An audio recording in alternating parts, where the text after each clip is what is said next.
por estar nuevamente aquí. El doctor Edgar Vera, bienvenido, bienvenido a nuestra facultad. Ya está anunciado, doctor, ya todos lo conocen. Él hace parte de del grupo del doctor Ricardo Escobar, EduMed, ese grupo que está haciendo hito en Colombia en cuanto a educación superior en salud. eh, y es la persona pues que nos va a orientar este momento de reflexión eh, con el tema de la comunicación, la importancia de la comunicación en los equipos de salud. Doctor Edgar Vera, bienvenido a la facultad y agradecimientos por haber aceptado esa invitación. Nos sentimos muy honrados de tenerlo acá, doctor, es su tiempo. Vamos a ser muy juiciosos con el tiempo, son las 11:01 y ya hay gente suficiente como para empezar la actividad. Gracias, doctor. Gracias a todos. No, muchas gracias a ustedes. Para mí es un placer estar siempre con las instituciones. Si algo disfruto yo con EduMed es esta posibilidad de interactuar con instituciones, de interactuar con profesores y de compartir un poco eso que para mí es la pasión que me ha transformado la vida, que es un tema de la comunicación. Y un poco inició desde las mismas carencias. Yo creo que las carencias son un motor de desarrollo para todo. Ahorita estamos viviendo una pandemia que ha sido 8 meses de una transformación digital que dice muchos que si las empresas hubiesen centrado a pensarlo, a planearlo y hacer todo el ejercicio, se habrían tomado 5, 6, hasta 10 años, pero llegó un virus y en 3 meses ya el mundo ha tenido unos avances en todo esto de entorno digital. Y con las comunicaciones pasa igual. ¿Y por qué lo traigo al campo de las carencias personales? Yo de niño era una persona altamente introvertida y ya cuando llegó la adolescencia empecé a sentir unos conflictos dentro de mí porque de alguna manera no existía para el mundo, no era contado dentro de los círculos de amigos en esa edad que para uno es tan importante. Y a raíz de eso, esa inconformidad me llevó a mí mismo a ir enfrentando escenarios que tal vez parecían más deseos que realidades. Y hoy en día, pues, gracias a Dios, vivo trabajando en esto que me apasiona, vivo ayudando a personas que como yo eran incapaces de comunicarse con otras personas más allá de lo básico para la supervivencia, pero que no pueden exponer, no pueden hablar en público. eh, y he pasado por radio, he pasado por televisión, por diferentes escenarios, y es a partir de esa inconformidad y por eso para mí es un placer poder estar con ustedes, poder compartir algo que hoy en día, y voy a permitirme compartir pantalla, se ha vuelto una necesidad imperiosa para cualquier profesional, y ya lo vamos a ver en el por qué. Listo, entonces, si se está observando bien para ustedes mi presentación. Sí, Sí, señor. perfecto.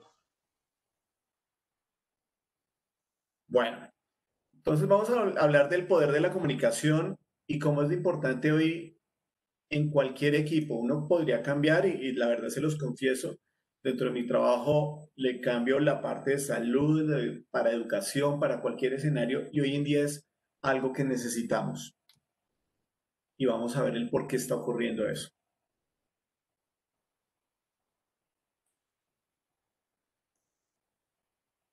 Un primer elemento lo plantea Paul Watzlawick, que dice que no podemos no comunicarnos. Entonces, ese es un factor importante. Siempre nos estamos comunicando y ese es el reto de uno como líder. Cuando uno es docente, uno está liderando todo un conglomerado de estudiantes que de una u otra manera, bien sea porque un esquema curricular lo puso ahí, pero también cuando ya la labor del docente pasa a la vocación, se vuelve un elemento permanente. Nosotros nos comunicamos con nuestros estudiantes.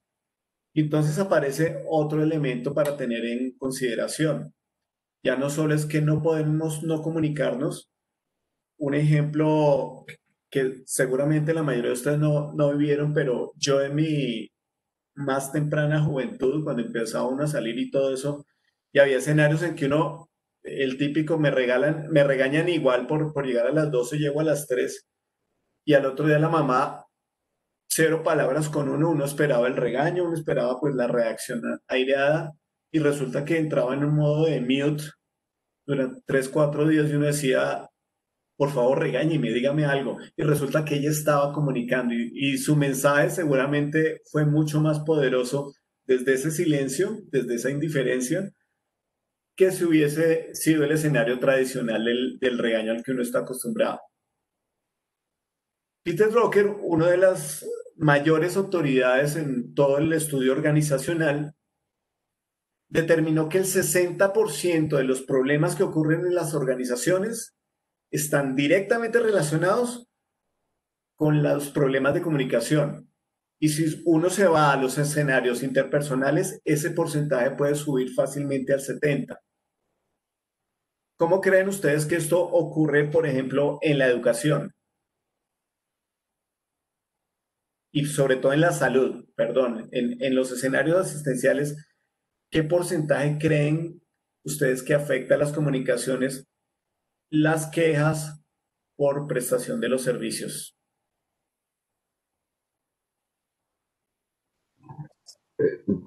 Doctor, ¿me podría repetir la pregunta, por favor? En los escenarios de salud, ¿ustedes en qué porcentaje? Una pista no es tan alto, pero las quejas que se presentan, tengo el dato de Estados Unidos, que presentan los pacientes por malas prácticas o malas experiencias en el servicio asistencial, ¿qué porcentaje creen que está relacionado con temas de comunicación? Yo creo que alrededor de un 30%. ¿El doctor José Luis conoce la estadística? No, no, más o menos por ahí referenciadas y creo que es como el... Listo. Creco Strategies estableció que un tercio de las reclamaciones por malas prácticas están relacionadas con temas de comunicación. Y aquí el tema de comunicación es trascendental porque, y en un grupo que trabajábamos de profesionales de la salud hace un par de meses, salió a colación una experiencia de estas en que la comunicación básicamente fue la diferencia entre un problema de vida o muerte, en cómo se aplicaba una medicación que se le dijo a una madre indígena a su hijo. Afortunadamente, la señora se devolvió porque quedó con la duda y le hizo la pregunta a la profesional y ella se dio cuenta que había entendido algo completamente distinto y que donde hubiera hecho eso, pues la vida del niño había estado en peligro. Otros datos a nivel de Estados Unidos. En medicina general, los casos son el 38% relacionados con fallas en la comunicación. En procesos obstétricos el 34%, en enfermería el 32% y en cirugía el 26%. Entonces ya tenemos estadísticas de cómo la comunicación llega a ser tan vital en los escenarios en salud. Y muchas veces en todo el requerimiento que ustedes tienen de conocimiento, de temas disciplinares, no hay muchos espacios para trabajar las competencias comunicativas. ¿Cómo ocurre la comunicación en salud? Un profesional de la salud tiene comunicaciones hacia el exterior, con miembros del equipo de la salud, con pacientes. Entonces, hacia la comunicación externa, cuando tiene que dialogar con prestadores, con aseguradores, con medios de comunicación algunas veces. Por ejemplo, esto que nos tiene hoy en día demanda unas nuevas competencias. Si uno no estaba acostumbrado a un aparato y lograr hacer la conexión mental que detrás de ese aparato hay un pequeño agujero con una lucecita al lado, hay 30 personas escuchándome, pues lograr yo el objetivo fundamental de la comunicación, que es la conexión, va a ser muy difícil. Eso demanda trabajo y demanda competencias. Con los miembros de los equipos de salud, pues en los mismos procesos de asistencia, cuando hay que atender situaciones, cuando hay que hacer el día a día, pues las comunicaciones son fundamentales. Y ni qué decir cuando estamos de cara a los pacientes, pues de cara a los pacientes está el servicio a las familias, el manejo de noticias complejas como se está viviendo mucho hoy en día, ayudar a la toma de decisiones, el solo hecho muchas veces, y hay fallas en los procesos de atención hoy en día que estamos hablando tanto de la humanización del servicio, muchas veces uno va a un procedimiento y le entregan un consentimiento informado donde al leer pues encuentra cómo es su deber ser, que de alguna manera puede estar en juego la vida, pero no se permiten ayudarle a la persona a entender por qué dice eso, sino simplemente firme acá. Entonces, la comunicación está en todos los relacionamientos que tenemos, porque el ser humano es un ser social y por ende debe tener presente el factor comunicativo. Entonces, aquí aparece un factor que usamos en oratoria. El ruego se entiende en su justa proporción. Y decimos que la manera en que entregamos la información es más importante que la misma información que compartimos. Y aquí estoy hablando desde aspectos humanos. Obviamente, si estoy dando una información de salud, una información técnica, científica, pues que esté bien corroborada, que sea verdadera, pues es fundamental. Pero la manera en que la entregue puede afectar esa importancia.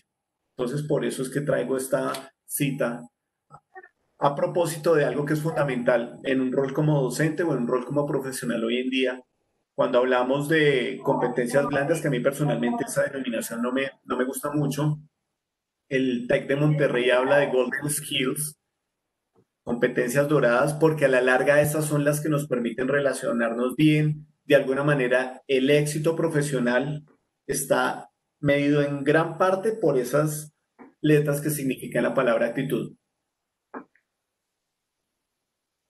¿Y por qué la actitud resulta tan importante? Ahí nuevamente recurrimos a escenarios de expertos que han hablado sobre el tema. Entonces, Gerald Salman, uno de los expertos que se ganó el Premio Nobel de Economía, identificó, y este puede ser un dato curioso, pero también está establecido, que las relaciones humanas parten de algo muy fundamental y primitivo. Resulta desde qué tan amenazante o no resulta otra persona.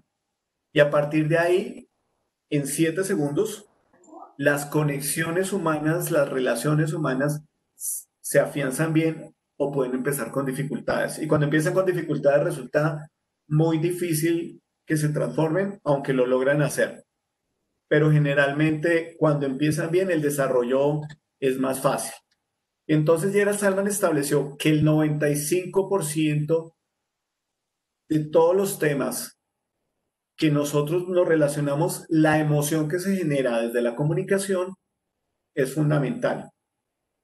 Entonces, si la forma en que yo transmito una información que considero importante genera una emoción negativa y no es bien recibida por la persona, pues el mensaje se va a ver afectado. Stanislao Barak llegó a una conclusión muy similar. Desde las emociones que genera la comunicación, nuevamente el 95% de eso es lo que nos lleva a la toma de decisiones. Entonces, la comunicación es un camino que emprendemos todos los días, donde iniciamos a comunicarnos, pero a partir de escenarios como este, y por eso agradezco que me inviten a hablar del tema, ya entendemos que hay un porqué en la comunicación, que está conectado con unas competencias de este nuevo siglo, pues ya llevamos 2 décadas del nuevo siglo, entonces ya no es tan nuevo, que hay que codificarla, es decir, que hay unos códigos inmersos que debemos dudar si hablamos el mismo idioma y eso puede resultar un poco disruptivo, como así si estamos ahorita hablándonos en un castellano con unos códigos que se supone que son comunes, pero vamos a ver que no tanto. Que existen unos elementos que se denominan sistemas de representación, que hay sistemas de creencias y que hay unas barreras que son las que afectan el proceso comunicativo.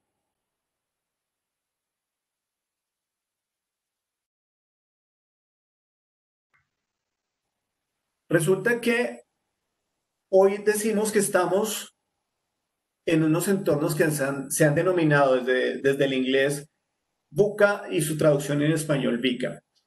Este es un vocablo que acuñaron las fuerzas militares norteamericanas ante el permanente cuestionamiento de en las últimas fases de guerras en Oriente Medio, por qué les estaban dando tan duro, porque a pesar de toda la experiencia, porque Estados Unidos no estaba en cuanta guerra ha ocurrido en el mundo, por qué les estaban afectando y no logrando los resultados. Entonces, la conclusión de ellos es que los entornos en los que se desarrollaba la guerra cambiaron completamente y que ahora los entornos eran mucho más complejos, eran volátiles porque estaban cambiando todo el tiempo, eran inciertos porque la planeación antes era mucho más fácil, eran complejos por la multiplicidad de decisiones que hay que tomar y cómo esas pueden tener diferentes consecuencias. Hace un par de días, Morán, uno de los autores sobre pensamiento complejo, sacó un libro y ayer salió una pequeña referencia en el tiempo sobre, y dice, mire, hoy en día cualquier decisión que uno tome, por juicioso que sea, es una apuesta, porque el 2020 demostró que la planeación, que todo es una apuesta, y debemos prepararnos para eso porque esa es la nueva dinámica de la vida. Y son ambiguos porque a veces una decisión que puede ser bien tomada, es la mejor opción, sin embargo tiene unos efectos colaterales como a veces ocurre con los procesos de medicación y otras alternativas terapéuticas que ustedes pueden desarrollar con los pacientes. Entonces, eso es lo que se conoce como los ambientes volátiles, inciertos, complejos y ambiguos, que se habían traído hacia las organizaciones hacia inicios de este siglo XXI y hoy en día en las universidades, en todo entorno, estamos hablando de que debemos ser conscientes que esta es la nueva realidad, que la certidumbre pasó a ser un deseo, que las respuestas correctas cada vez van a ser más efímeras y que debemos es prepararnos con las mejores herramientas para enfrentar los nuevos escenarios. Y aparece entonces el elemento de competencias, todo el tiempo nos están hablando de competencias, competencias, competencias.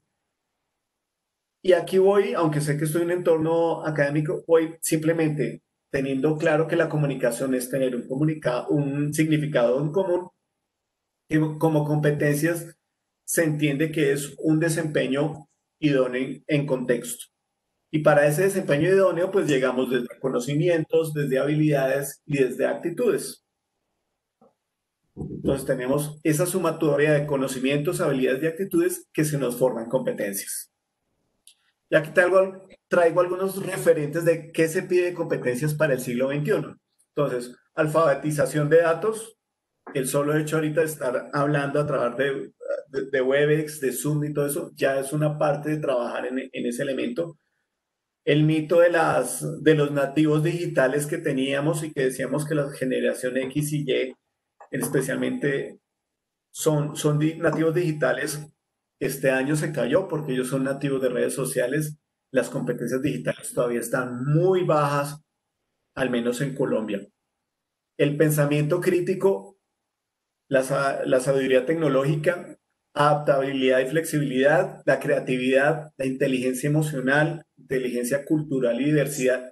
Por ejemplo, hace un rato estaba en una conferencia que hablábamos sobre el tema, sobre cómo ahora hay que estar preparados para la multiculturalidad y no solo proveniente de diferentes regiones del mundo, sino desde la cultura como las creencias religiosas, las creencias políticas, las orientaciones sexuales, una cantidad de elementos que hoy en día son parte de ese contexto complejo y debemos aprender a convivir y a desarrollarnos en ellas.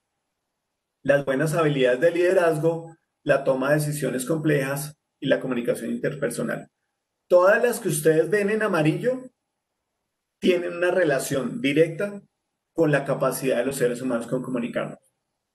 Si yo no me comunico bien desde la lectura, desde la ilustración y el de entender al otro, el pensamiento crítico tiene problemas. La creatividad parte de yo interpretar las necesidades de otro y proponer soluciones. Y para cada uno de los casos podríamos revisar eso.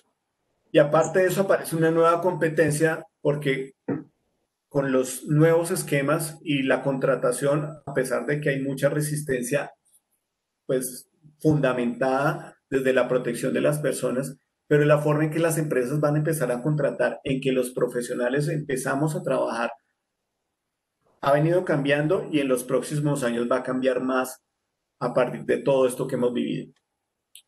¿Cómo ocurre esto en el campo de la medicina o de la atención médica? Entonces, las 5 competencias más importantes, según People Fluent, es la empatía, que es conectar con el otro, la comunicación. Yo no puedo tener la uno si la 2 me falla, la toma de decisiones estratégicas. Las decisiones se fundamentan en información y si la comunicación falla, no puedo tener buenos elementos para tomar decisiones. La autoconciencia y la orientación al servicio. Parte fundamental de servir, pues es la comunicación. Entonces decimos que esto tan importante, pues debe tener unos componentes. Por eso vamos a decodificar la comunicación humana y preguntarnos si hablamos el mismo idioma.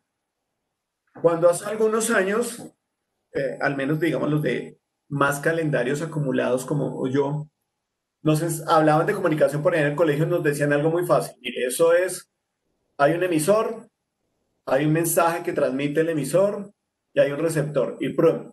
Esa es la circulación de la comunicación.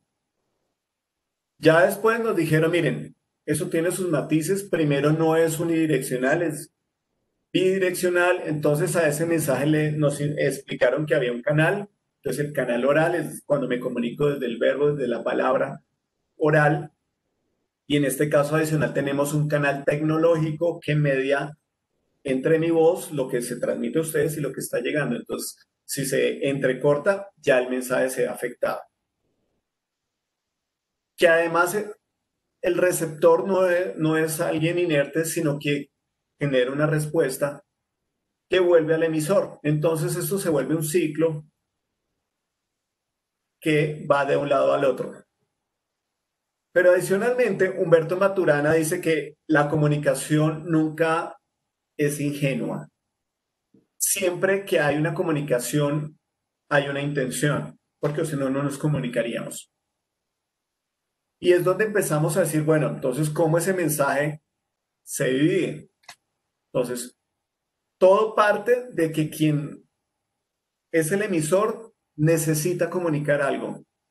El niño cuando llora y tiene hambre, ustedes cuando quieren compartir conocimiento con los estudiantes, cuando se da una instrucción al equipo de salud para atender a un paciente, cuando yo quiero que un paciente entienda una prescripción que va a devolverle la salud, todos son unas necesidades. Pero que cuando vamos al interior humano, la necesidad se manifiesta de una forma no verbal. Es decir, yo siento hambre, ya con el tiempo sé que hay un código que se llama el hambre y lo transmito así. Entonces, eso se vuelve una idea. ¿Cómo voy yo a transmitir ese mensaje? La sensación es que tengo hambre, pero tengo hambre de determinada cosa. Ahí iríamos al terreno de la provocación o el antojo. La codifico volviendo palabras y ahí sí transmito el mensaje.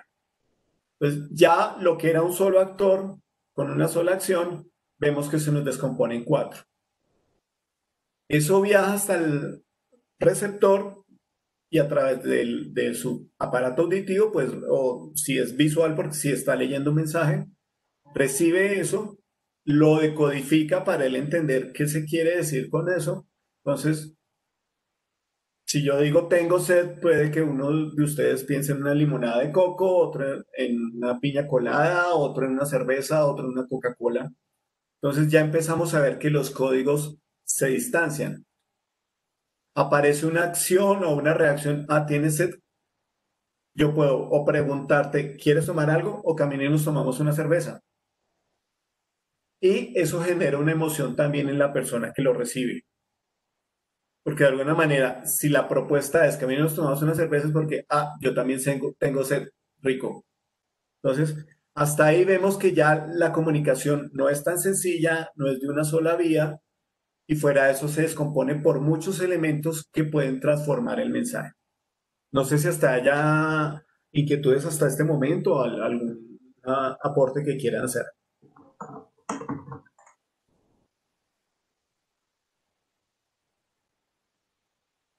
Todo muy bien hasta ahora, doctor. Bueno, listo, muchas gracias. Claro, gracias. ¿Ustedes tienen algún aporte y consideran el momento? Háganlo porque esos momentos valen oro. Entonces, por favor, en cualquier momento que lo deseen, comuniquen. Y aparece el concepto de feedback, que es fundamental cuando hablamos de la comunicación efectiva. La comunicación efectiva tiene dos factores fundamentales.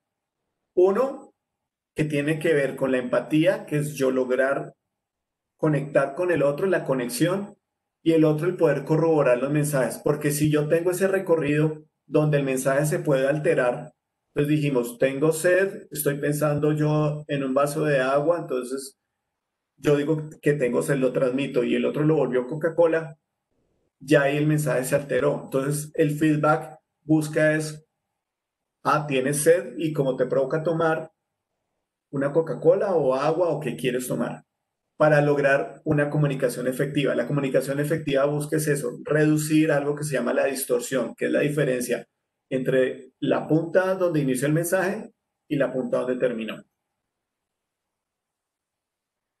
Resulta que muchas veces, y uno lo escucha con bastante frecuencia en el entorno corporativo, la gente dice, yo soy responsable de lo que digo, pero cuando uno tiene un rol de líder, ya la responsabilidad cambia.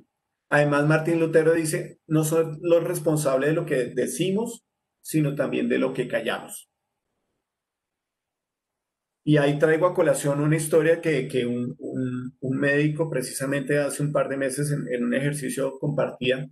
Él era practicante y se presentó un caso muy complejo y sus profesionales líderes llegaron a la conclusión, era un paciente de 17 años,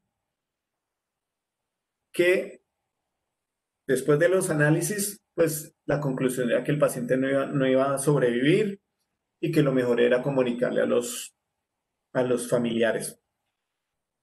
Esta persona manifiesta que él se quedó leyendo y se acordó de una situación de casos y dijo, aquí puede estar pasando algo. Un estudiante de pronto a ese nivel, si no hubiese tenido una seguridad como la que él puso, pudo haber callado, no afectó porque quienes son sus líderes, quienes toman las decisiones, pues tomaron la decisión y llegaron a esa conclusión. Pero él sintió la inquietud, fue muy asertivo en el sentido de que llamó a sus dos médicos líderes aparte y les dijo, miren, me genera inquietud que yo en algún momento vi esto y me parece que puede ser el caso. Si él se hubiese callado, digamos que hubiese pasado algo muy grave, una vida se hubiese apagado, pero habría quedado en el resorte de esa persona, pero esa responsabilidad había quedado para él por haber callado esto. El resumen y la conclusión de la historia es que efectivamente se volvió a mirar toda la situación y el muchacho salió adelante después de ese pronóstico que le habían dado. Adicionalmente, cuando somos líderes, un líder debe comunicarse de forma efectiva y eficiente. Debemos también preocuparnos, o mejor, ocuparnos por lo que el otro entiende. Entonces ya la declaración de que yo me hago responsable de lo que digo no llega a ser suficiente cuando yo soy líder. Y repito, uno es líder cuando es jefe de un equipo, uno es líder, perdón, cuando es padre de familia o también cuando está acompañando a estudiantes en su proceso formativo. Y pongo el pre en azul porque lo ideal es que nos ocupemos, que siempre hagamos ese ejercicio de tratar de entender al otro y de preguntarnos si hablamos el mismo idioma. ¿Qué es la comunicación? Una definición muy sencilla y contundente. Cuando nos comunicamos ponemos un significado en común. Si yo te comunico que tengo sed, no tenemos el significado en común porque ustedes no saben de qué tengo sed. De paz, de amor, de justicia, de felicidad o sed física. Y si es sed física, ¿con qué siento yo que puedo satisfacer esa necesidad? Entonces, por eso la comunicación, el feedback es tan importante. Por eso llegar a puntos comunes y corroborarlos resulta fundamental en los ejercicios. Y aparecen las barreras de la comunicación. Entonces, dentro de las barreras tenemos algo que se denomina el embudo de la comunicación, que tiene mucho que ver con esa ruta que acabamos de ver. Los sistemas de representación, que tiene que ver un poco con cómo el ser humano desde su individualidad, de alguna manera, le da mayor sensibilidad a unos de los sistemas sensoriales que otros. y están los sistemas de creencias que ya son parte de la experiencia. Entonces, el embudo de la comunicación, ¿qué nos dice? Que el espacio entre que la persona genera esa necesidad o percibe esa necesidad, ese sentimiento de comunicar, que podríamos tomar como un 100%, lo procesa para volverlo un código, ya ese mensaje se vuelve un 80%, lo transmite y mientras llega al receptor se vuelve un 60%, el receptor lo decodifica, lo vuelve de palabras a una situación, a una reacción, llega al 50%. Eso es lo que se conoce como el embudo de la comunicación. Y ahí paradójicamente se dice, entre más precisas sean las palabras, hay lugar a que la comunicación pueda ser más efectiva. Si nosotros exclamamos muchas palabras, puede que se pierda el sentido. Y me voy a permitir hacer un ejercicio desde el storytelling, muy sencillo. Resulta que había un muchacho que en su deseo de encontrar significado a su vida, de explorar, encontró que su opción vocacional era internarse en un monasterio. Pero ese monasterio tenía unas características especiales y era lo que él buscaba. Los monjes que allí vivían hacían voto de silencio. Significaba que ellos no podían hablar. Solo había una regla para eso. Cada año ellos podían encontrarse con el monje superior y expresar 2 palabras. El muchacho ingresó al proceso, digamos, estaba muy convencido, pero no fue tan chévere el proceso. Llegó después de un año esa oportunidad de encontrarse con el monje superior. Él lo recibió muy solemne, como es un escenario de estos, y le dijo, ha pasado un año acá. ¿Cuáles son tus 2 palabras? El muchacho expresó, cama dura. El monje dijo, muchas gracias y se fue. Por supuesto, él quedó desconcertado. Bueno, ¿qué pasó con esto? Listo, me voy. Pasó otro año, volvió a donde el monje, el mismo ritual, el saludo. Ha pasado tu segundo año acá. ¿Cuáles son esas 2 palabras que quieres compartir conmigo después de un año reflexionando? Comida horrible. Gracias. Nuevamente el monje se fue. Pues nuevamente el chico quedó desconcertado, pero dijo, bueno, listo, me aguanto otro año. Pasó el año, volvió y el ritual, ya tienes tu tercer año acá.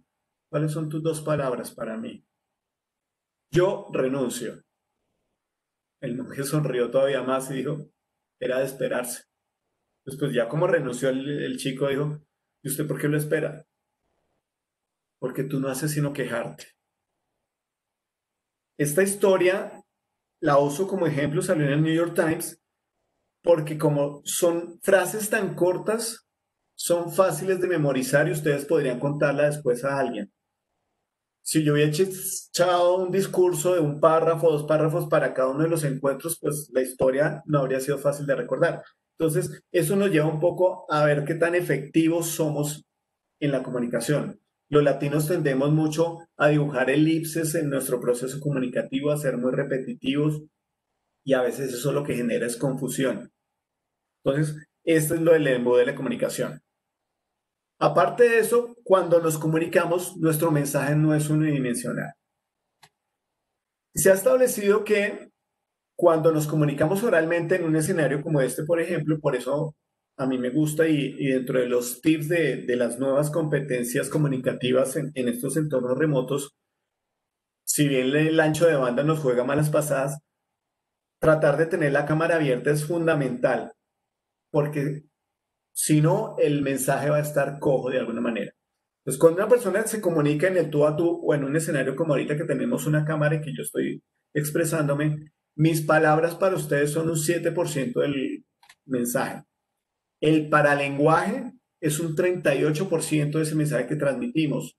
Es decir, el cómo pesa más que el qué. Y en el paralenguaje tenemos temas tan diversos como la fluidez, el ritmo, la entonación, el famoso tonito del que a veces hace uno bromas en pareja, plantea muchos ejercicios y uno lo ve entre regiones en un país y volvemos si hablamos el mismo idioma. Ustedes saben que, por ejemplo, la voz que a mí me gusta mucho desde cómo la ubican, el santandereano ubica mucho su voz en el pecho. Aparte de eso, pues marca muy bien el final de las palabras. Entonces, para otras regiones, ese paralenguaje a veces resulta agresivo, resulta regaño, y entonces ya como que se cierran a la comunicación. Por eso, cuando uno trata de comunicarse con otros, debe tratar de acompasar la forma en que los demás hablan con mi forma de hablar. Y aparte de eso está el lenguaje no verbal, que pesa todavía más, un 55%. La sola postura. Si yo estuviese aquí atrás diciéndoles, mire, esto es así, y puede que use el mismo texto, el mismo paralenguaje, pero hay una actitud de prepotencia en mi sentado que ya va a romper el mensaje. Si por el contrario yo estuviese aquí como mirando unas notas para compartir con ustedes nuevamente, pues el mensaje va a ser de inseguridad. Los gestos que hacemos son fundamentales, la expresión facial, el contacto visual es muy importante. Y hay un elemento que ahorita con COVID entra allá a un espacio nebuloso, la proxémica, que es qué tanto me acerco yo al otro para hablar, porque eso también hace parte de los mensajes y las culturas. Allá hay una serie en en History Channel que se llama Los secretos del lenguaje corporal. Y ahí hablan cómo, por ejemplo, los americanos, volviendo a su entorno de guerra, tuvieron muchos problemas en Medio Oriente cuando no sabían que el árabe se acerca demasiado al otro, casi a punto de besarlo para hablar y le habla muy duro. Para el americano eso era invadir su espacio, para el norteamericano eso era invadir su espacio personal y reaccionaban violentamente. Y resulta que no había un entorno de violencia, o un mensaje de violencia implícito. Pero desde esta kinestesia, el tema del lenguaje, sí se percibe así. Y otro elemento que simplemente pues lo vamos a nombrar, pero que resulta muy poderoso, son las aromas. ¿Por qué? Porque ellas no pasan por el sistema racional, sino simplemente generan la emoción de una vez. Entonces, un perfume que a mí me agrade, pues me conecta, uno que me genere malos recuerdos, me va a desconectar. Ahí siempre pongo un ejemplo para quienes tengan hijos pequeños, de pronto han visto Ratatouille. Ustedes saben que el gusto está directamente relacionado con el olfato. Entonces, a Ego, cuando prueba el Ratatouille, se le olvidó que era Ego, sino simplemente se volvió el niño que llegaba a su casa y encontraba un plato de Ratatouille hecho con amor por su mamá. Eso para explicar la contundencia de las aromas, que por eso incluso hoy se habla de marketing de aromas, y es como los hospitales, hoteles, consultorios, bancos generan aromas para generar una percepción en el público. Y tenemos entonces que el 93% de la forma en que nos comunicamos no son palabras. Y ya eso lo lleva a un ejercicio mucho más consciente a uno de cómo me comunico y empezar a trabajar en las otras dimensiones que de pronto muchas veces no le ponemos tanta atención. Y aparecen los sistemas de representación. Marco Aurelio planteaba que todo lo que escuchamos es solo una opinión sobre la realidad, no es un hecho.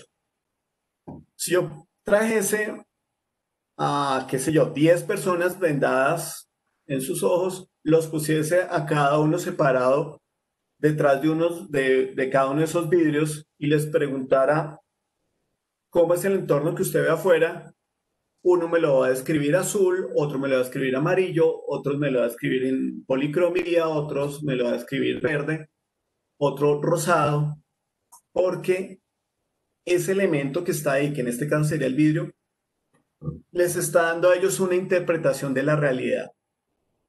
Entonces, la comunicación tiene esa característica y por eso cuando uno habla de comunicación asertiva, buscar conexión y buscar qué hay detrás, qué filtro hay detrás de eso, resulta fundamental. Y aparecen los canales de representación o los sistemas de representación. Entonces decimos que hay personas visuales, son personas que su mensaje y su forma de comunicarse y su oratoria también es muy marcada por elementos visuales. Entonces yo le digo cuando me comunico así, fíjate qué está pasando, imagínate tal tema, y esas personas oyen mejor cuando se les utilizan esos modos verbales, los que conectan con la visión. Los auditivos están muy pendientes del tono de voz, de ven te cuento algo. Cuando uno le dice esas palabras, pues conecta mejor. Y las personas kinestésicas, por eso el lenguaje corporal es tan importante y por eso es importante que nos vean cuando hablamos. Para ellas la forma en que gesticulamos, los movimientos de manos, las sensaciones, las texturas son las que hablan.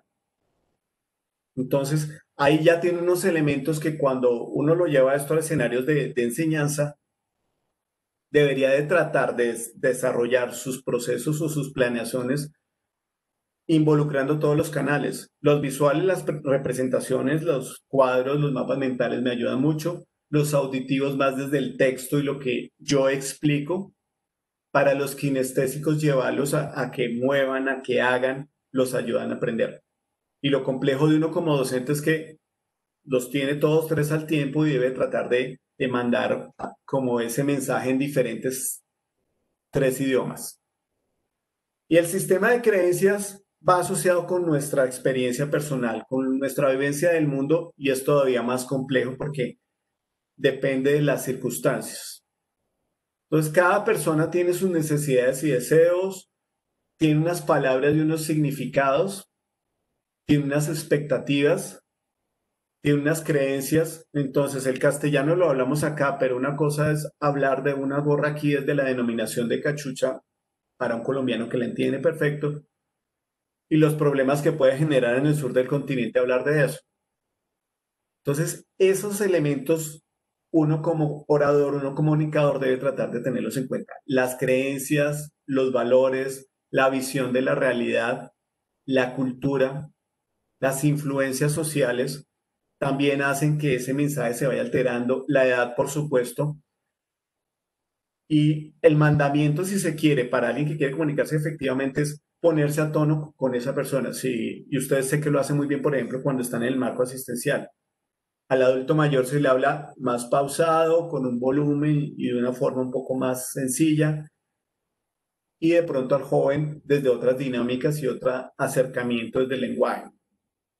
Los procesos de formación también influyen, entonces si resulta que ustedes hacen un muy buen diagnóstico y lo comunican tal como ustedes lo saben desde la ciencia que tienen incorporada, puede que para alguien con mi formación o alguien que no tenga una formación profesional genere dificultades de entendimiento. Y los miedos también llevan a que uno omita partes de los mensajes o los sobresature, por decirlo de alguna manera. Entonces, ahí tenemos otro factor que afecta a la comunicación y por eso trabajar en los procesos del poder de la comunicación demanda mucho esfuerzo para lograr eso que es la meta de la comunicación, que es la empatía. Aquí finalizo para ya dar un espacio a ustedes en esta frase de Barack Obama que dice que aprender a pararse en los zapatos del otro, a ver a través de sus ojos, así es como inicia la paz. Y les decía entonces a sus tropas que, y es a ustedes y a los jóvenes les decía, a quienes corresponde que esto suceda. La empatía es una cualidad del carácter. Entonces con esa reflexión termino y damos espacio a sus inquietudes, a sus aportes.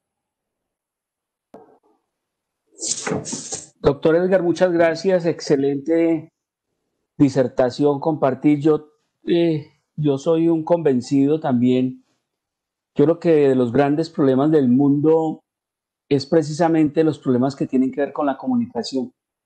Y cualquiera de los escenarios que usted ha colocado, y pues este es un escenario, el escenario de la educación, el docente que difícilmente se comunica adecuadamente con sus alumnos, definitivamente desdice incluso con personajes que tienen toda la investidura, que tienen toda la formación, que tienen todo el bagaje para poder transmitir entre comillas o para poder enseñarle al otro, pero que si no se sabe comunicar, pues sencillamente esa relación termina siendo un fracaso y el receptor, que es el estudiante o el interlocutor, pues sencillamente en ese desengaño, en ese desencanto, termina viendo al otro como una esperanza fraudulenta. Llevémoslo al campo de la salud, pues total. Ahí ustedes ven, la mayoría, difícilmente uno encuentra eh, esa capacidad de los médicos de empatizar, esa capacidad de ponerse en los zapatos del otro, como usted lo termina diciendo, y usted sencillamente ve que la mayoría de las relaciones médico-paciente son fracaso. Desafortunadamente, la mayoría de las relaciones de las personas son fracaso, por eso es que la mayoría de los matrimonios terminan en fracaso, porque sencillamente no hay esa capacidad y todos esos ingredientes que tiene que tener la comunicación, la capacidad de tolerar, la capacidad de expresarse, la capacidad de preverbalizar, la capacidad para entender al otro, la capacidad siempre para ponerse en esos zapatos del otro.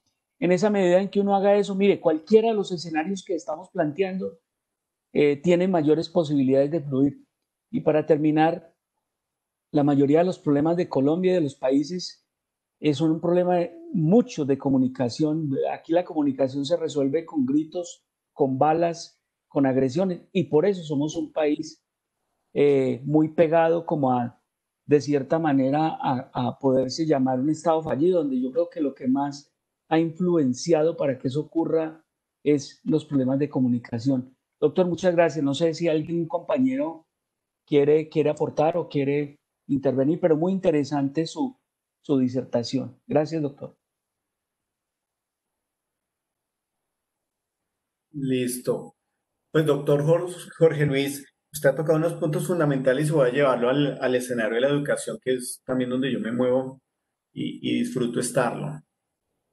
Uno de los retos que tenemos como individuos que queremos trabajar y que a partir de todos ustedes saben que las competencias tienen cuatro grandes estadios y un escenario como este es llevarnos, no estoy diciendo que son 100% de incompetencia, pero llevarnos a esa conciencia de que de pronto, oiga, hay que pensar al menos en cómo es mi proceso comunicativo.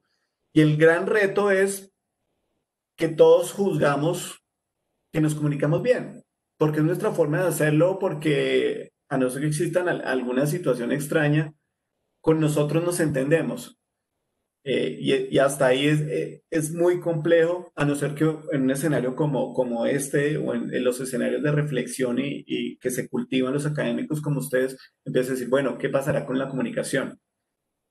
Y en educación acaba de pasar algo, pues acaba ya lleva un año y algunos meses que nos lleva a reflexionar en eso.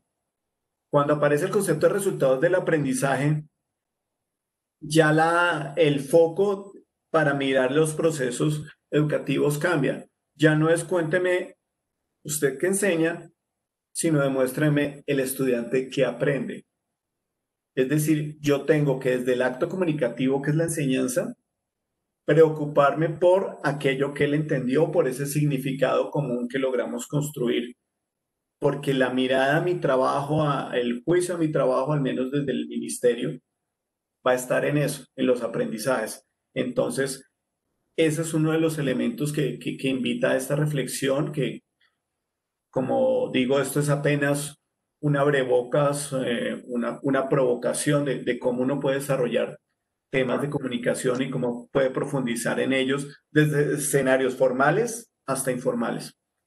Pero realmente es eso y efectivamente no sabemos comunicarnos, no es tan fácil ya cuando uno, y que eso desde otros escenarios, dice usted cómo se va a hacer responsable de lo que el otro entiende, pero de alguna manera cuando uno asume esa responsabilidad, pues invita a tratar de estudiar temas de cómo interpreta el mundo, cómo esa persona, experiencias que tienen alteran su aprendizaje y todo ese tipo de dinámicas que enriquece mucho. Por eso un poco la educación superior en el mundo se está, y si se me permite el término, se está adelgazando en el sentido de que enfoquémonos en conocimientos eh, importantísimos, claves, pero tratemos de desarrollar todas las esferas para que queden muy bien afianzadas y no en lograr un gran volumen de conocimientos de los cuales esas dinámicas buca que vimos al inicio de la presentación, el 50%, porque ya hay estudios que lo dicen,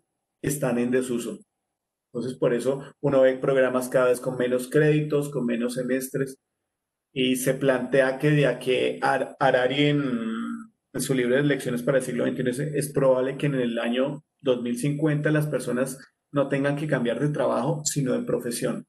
Esto indica que los programas tendrán que ser mucho más efectivos comunicando y enseñando. No sé si haya inquietudes, aportes. Doctor, usted mencionaba que no le gustaba el término de soft skills, competencias blandas, nos amplía un poquito por qué no le gustan, pues haciendo obviamente alusión a, o no Listo, le parecen no me tan blandas gusta. esas competencias.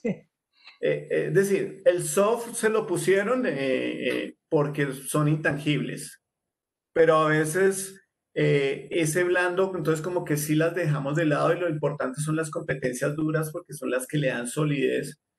Y resulta que, como muy bien usted lo planteaba, doctor, un profesional muy erudito, muy cultivado, si no se relaciona bien, pues de poco va a servir a la humanidad ese conocimiento. El conocimiento almacenado en un cerebro, pues primero es perecedero a la vida de esa persona, y si no se comparte y no tiene efectos transformando en la realidad, pues realmente no es algo valioso. Entonces, esas competencias que denominamos blandas, que me gusta la denominación de competencias doradas del TEC de Monterrey, es decirle, mire, muy bien, su parte de competencias disciplinares de conocimiento es fundamental, pero paralelo, no en un lugar atrás, cómo las comunica, cómo se relaciona, cómo lleva ese conocimiento a transformar la realidad, a mejorar la vida suya y de las personas que lo rodean, es importante. Entonces, trabajar en ellas resulta fundamental. Además que es todo un reto desarrollarlas. Yo trabajo en desarrollo curricular y la conclusión es que eso no se aprende con asignaturas. Eso se aprende desde que cada docente apropie y lleva al escenario del estudiante a desarrollar competencias, a que un docente algún día se le ocurra hacer una charla, él hacer una charla tipo TED y poner a su estudiante a hacer una charla tipo TED, a que lo ponga a escribir, pero también desde que el estudiante vea cómo se escribe. Entonces, por eso es que digo que son mejor competencias doradas o competencias del siglo XXI que competencias blandas, porque de blandas no tienen nada, porque demandan muchísimos desaprendizajes, que es de las cosas más difíciles para cualquier ser humano. Desaprender y volver a aprender es algo muy complejo si no se tiene la conciencia que se necesita hacerlo.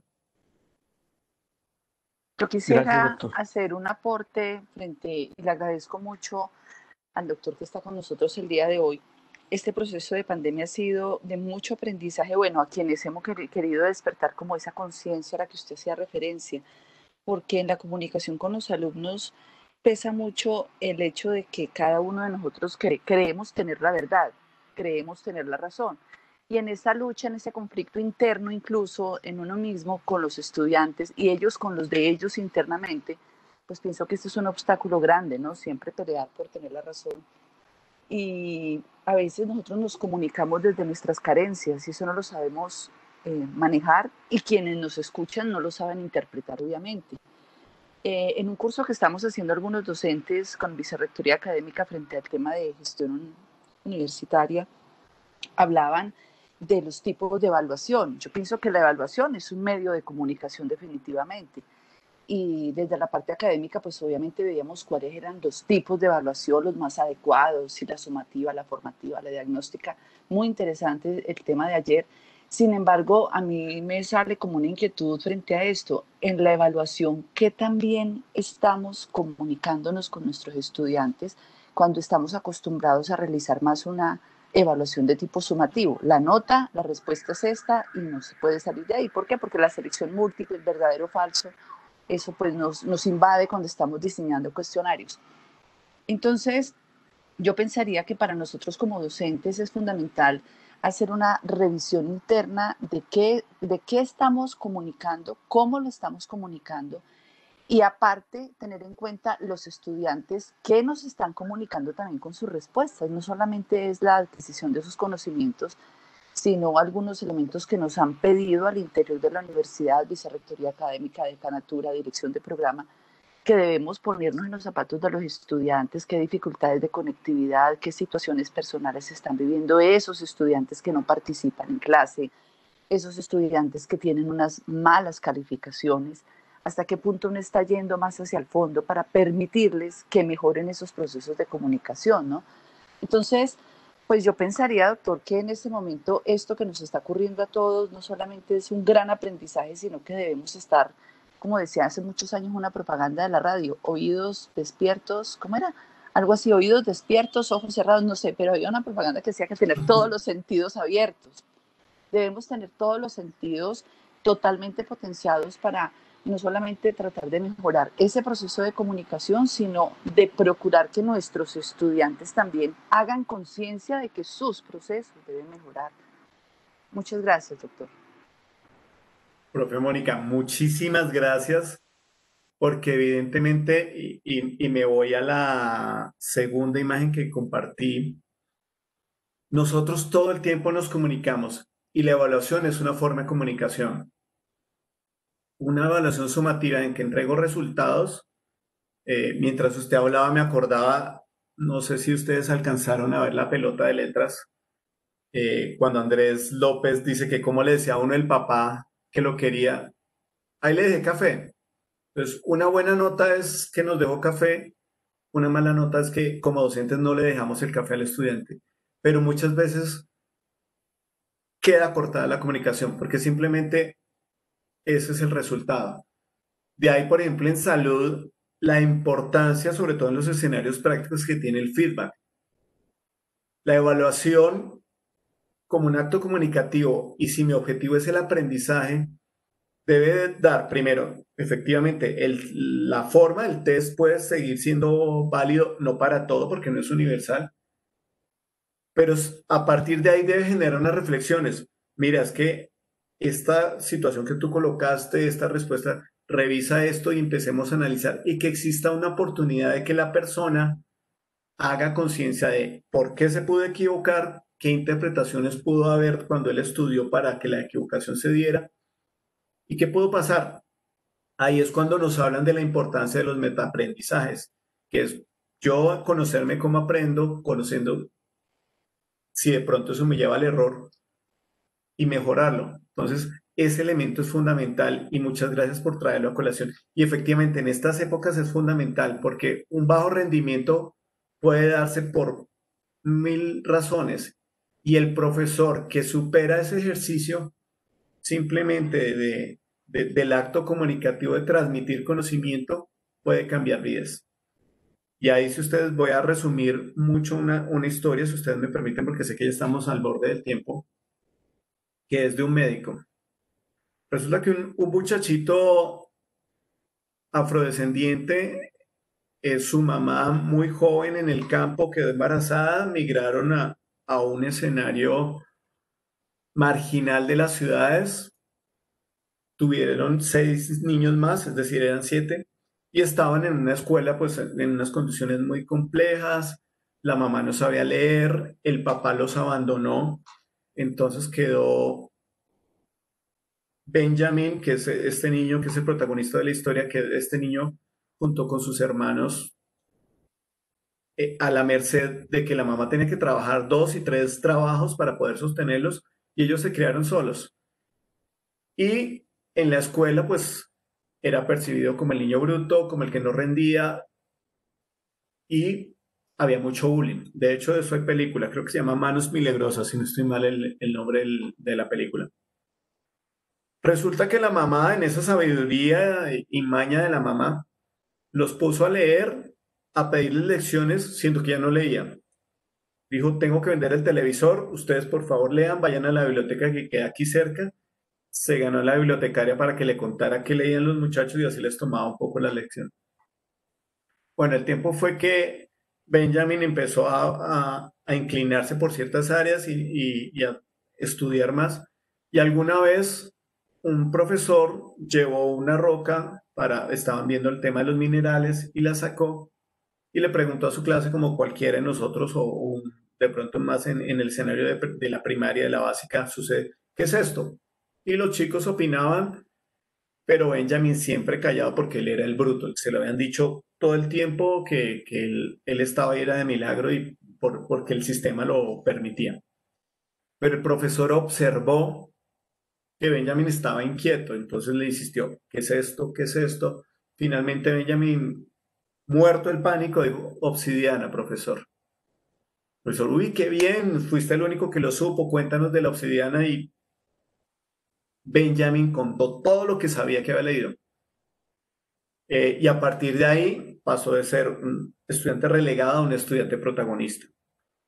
Uno pensaría que se volvió geólogo o alguna cuestión, no, pues el joven resultó siendo médico, resultó quien hizo la primera separación de unos siameses unidos por la cabeza, dirigiendo un equipo por más de 24 horas, aplicando técnicas de cirugía del corazón para el tema de la separación. Y hasta, no sé si todavía está, es secretario de Vivienda de Estados Unidos.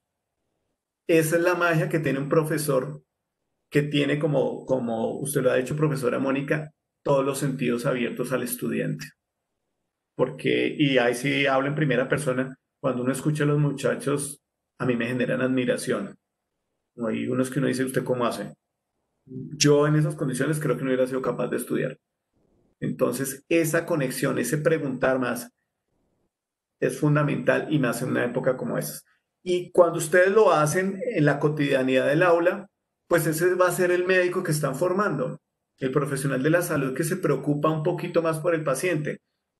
Cuando uno lee la entrevista del primer diagnosticado con COVID en Colombia, cuenta todas las penurias, el pánico, todo lo que vivió, y él cuenta la magia o el efecto poderoso que tuvo una enfermera que le preguntó cómo se sentía como persona y que a partir de ahí generó comunicación. Él de alguna manera dice, ella me dio las ganas de vivir nuevamente porque yo sentía que me iba a morir.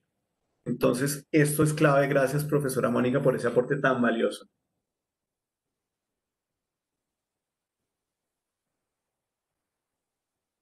No sé si haya más participaciones.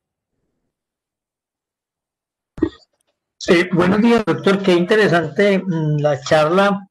De verdad que se pone uno a analizar y a refrescar todo lo que acontece en el desarrollo de la actividad académica. Y cuando mencionaba la doctora Mónica en torno al tema de la evaluación, pues ahí es donde uno encuentra la importancia relevante que tiene el retroalimentar el resultado, porque entonces es donde uno le da los elementos al estudiante de en qué falló, en qué se equivocó, y no simplemente la respuesta era esta y punto.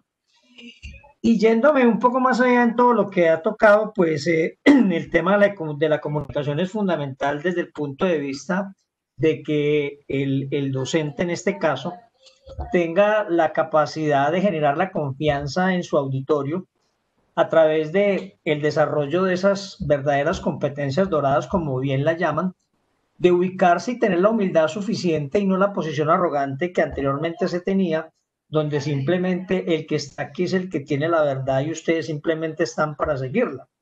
Porque muchas veces allá en ese auditorio se encuentran conocimientos, oportunidades y experiencias que sirven justamente para engrandecer ese proceso de aprendizaje. Entonces es ahí donde cobra relevancia el tema de lo que usted también mencionaba en el tema de la comunicación, de lo que en algunas veces se ha denominado el parafraseo, en el sentido de saber si ese auditorio lo está comprendiendo a uno para que realmente ese diálogo, esa interacción cumpla el fin que persigue, es que exista una verdadera comunicación entre las partes. Yo creo que eso es fundamental, saber uno entender el contexto y entender las preguntas que a veces por salidas de contexto puedan tener de forma soslayada una enseñanza importante, y es de que pues uno nunca realmente debe dar por relegada o por ignorada alguna apreciación que tengan los estudiantes. Muy interesante escucharla, doctor, y muchas gracias por todo ese aporte que nos brinda. Muchas gracias a usted, profesor Henry, por varios factores importantes. En los nuevos elementos, en los desarrollos de los procesos de formación actuales y con las nuevas generaciones, porque es que ellos funcionan diferente y a veces ese es uno de los primeros retos, entender que las dinámicas en ellos del conocimiento, de la información, son completamente distintas a las que muchos de nosotros vivimos. El error se vuelve una oportunidad de aprendizaje. Cuando yo hago la retroalimentación, cuando yo hago la reflexión, cuando yo llevo al estudiante a preguntarse por qué terminó en el lado equivocado de la respuesta, ya se vuelve una oportunidad de aprendizaje. Entonces, este es un elemento fundamental. Respecto a la reflexión que hace el rol docente, también en nuestros nuevos entornos y con las dinámicas que hay hoy, en temas de medicina, creo que son, si no estoy mal, son 7.000 a 8.000 artículos científicos diarios que salen. Es decir, yo tener la verdad última es absolutamente imposible. Además, nuestros estudiantes son inquietos. Yo cuando hablo en escenarios con profesionales de la salud, en escenarios asistenciales que a veces me llevan también a capacitaciones, les digo, mire, el primer reto del médico hoy en día es convencer que su diagnóstico es el correcto y no el que dio Google. Y con los estudiantes pasa igual. Ellos tienen unos presaberes, tienen unas interpretaciones y muchas veces también puede decirse que con el solo hecho de quererle hacer a uno la maldad como docente de ver si está diciendo no, ellos están googleando todo. Entonces, esa oportunidad de mostrar, ay, usted tiene una opinión diferente, muéstrame dónde encontró, a ver, y revisamos, ya muéstrales al docente como un ser humano que también aprende y el aprendizaje se da en comunidad. Y respecto al parafraseo, esa es la riqueza, por ejemplo, de poner a los estudiantes a enseñar. Dicen que el que enseña aprende 2 veces. Entonces, cuando el estudiante toma esos lenguajes, los vuelve a su código, lo vuelve a su forma de hablar y les busca explicar a otro compañero, pues está aprendiendo muchísimo más. Entonces, eso tiene que ver mucho con el parafraseo. Entonces, muchas gracias, profesor Henry.